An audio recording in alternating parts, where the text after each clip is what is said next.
संसद में राष्ट्रपति के अभिभाषण पर चर्चा हो रही है और इस पूरे मसले पर विपक्ष लगातार सरकार पर हमलावर बना हुआ है। कांग्रेस की ओर से सांसद राहुल गांधी ने आज एक के बाद एक कई आरोप जड़ दिए। कहा, रोजगार को लेकर सरकार की नीति स्पष्ट नहीं है। राष्ट्रपति के अभिभाषण में कुछ भी नया नहीं था। मोदी का मेक इन इंडिया मॉडल पूरी तरह फेल है।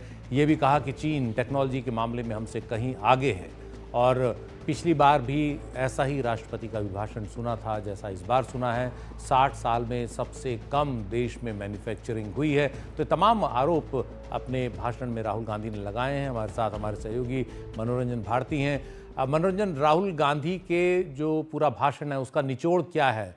क्या आरोप लगा रहे हैं? दिल्ली विधानसभा चुनाव भी हैं और आज प्रचार का आखिरी दिन भी है। दिल्ली भी पूरा सुन रहा है और देश भी। जी हाँ, और राहुल गांधी ने अपने भाषण में जो है बहुत ऐसे ऐसे मुद्दों को उठाया जो कि लोगों से जुड़े हुए हैं। उन्होंने कहा कि उनकी जो है यूपीए सरकार को भी लपेटा। उन्होंने कहा कि ना तो यूपीए सरकार ना ही एनडीए सरकार ने अनएम्प्लॉयमेंट के प्रॉब्लम को ठीक ढंग से एड्रेस किया है।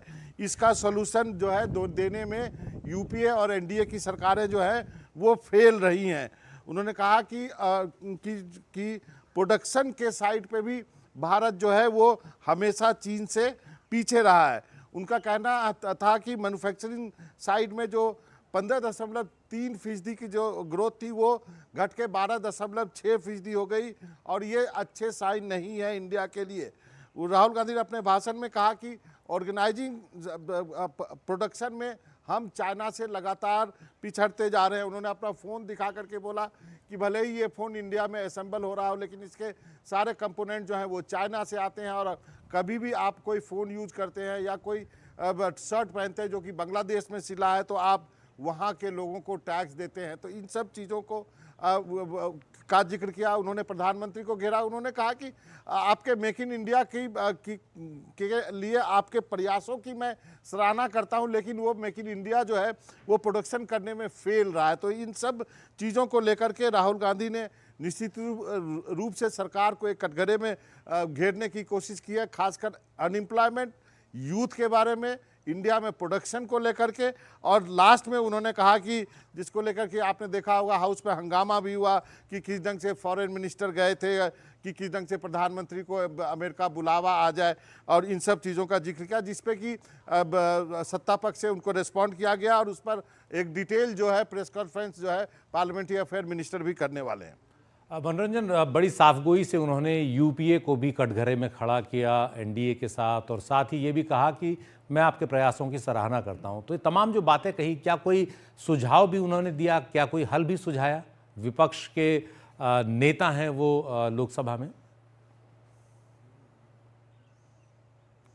निश्चित रूप से उनका ये कहना था कि आपको भारत में प्रोडक्शन को बढ़ाने के लिए क्या क्या चीज़ करना चाहिए। और मुझे लगता है पूरी तैयारी के साथ आज राहुल गांधी आए थे, इसलिए उन्होंने अपनी सरकार को भी लपेट लिया। जब उन्होंने कहा कि यूपीए की सरकार भी अनएम्प्लॉयमेंट के लिए कुछ नहीं किया तो हम सब चौंके कि अरे ये क्या है। लेकिन उन्होंने फिर उसे अगले सेंटेंस में बोला कि आपकी एनडीए की सरकार भी नहीं कर सकी, हमारी यूपीए सरकार भी नहीं कर सकी। तो उन्होंने अपने ही मनमोहन सिंह के सरकार को आड़े हाथों लिया। लेकिन उनका कहना है कि यदि भारत तभी विकसित करेगा जब आप मैन्युफैक्चरिंग सेक्टर में ग्रोथ करोगे और उसके लिए आपको जो है वो निश्चित रूप से अब उस पर काम करना पड़ेगा। उन्होंने आप ईवी का जिक्र किया, बैटरी। उन्होंने कहा कि सब चीज़ कितना बदलते जा रहा है, अब सब कुछ बैटरी से चलने लगा है। और सुशील, आपने भी कई प्रोग्राम किए हैं कि उन्होंने कहा कि किस तरह से जो ड्रोन टेक्नोलॉजी है उसने पूरी रसिया और की युद्ध जो है